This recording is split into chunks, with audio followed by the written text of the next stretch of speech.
Vamos para que um rato, para que nós está aqui den awe.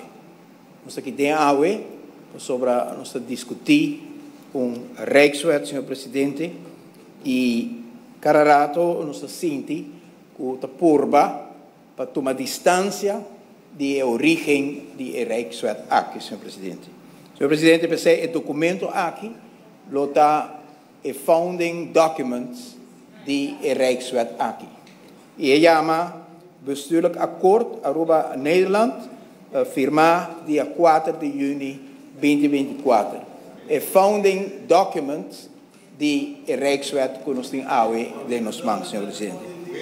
E também, senhor presidente, op 10 oktober 2023 hebben Nederland en Aruba een overeenkomst gesloten voor de herfinanciering van de leningen die Nederland tijdens de coronajaren aan Aruba heeft verstrekt. De lening kent een looptijd van 20 jaar. Een founding document die Rijkswet, senhor presidente, met de cita trove sobre het documento base para a Rijkswet que tem que labamang de founding document.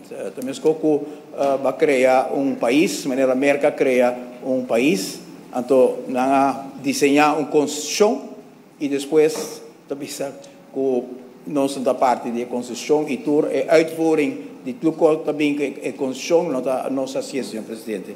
Senhor presidente, met de commissaris Beck, op 10 oktober 2023 hebben Nederland en Aruba een overeenkomst gesloten voor de herfinanciering van de lening die Nederland tijdens de coronajaren aan Aruba heeft verstrekt. De lening kent een looptijd van 20 jaar en een rente van 6,9%. De regeringen van Aruba, tussen haakjes kabinetten Evenepoel Cruz en Nederland, willen afspraken vastleggen over de totstandbrenging van een Rijkswet, senhor presidente. Van een Rijkswet, senhor presidente. Firma para a senhora Evenepoel Cruz, senhor presidente, dia 4 de junho 2024, senhor presidente. Senhor presidente, então, bestuurlijk akkoord aqui também tem detalhe com e quanto está estipulação como este tem den Rijkswet, senhor presidente. Rijkswet, senhor presidente, que é hora a começar a negociação.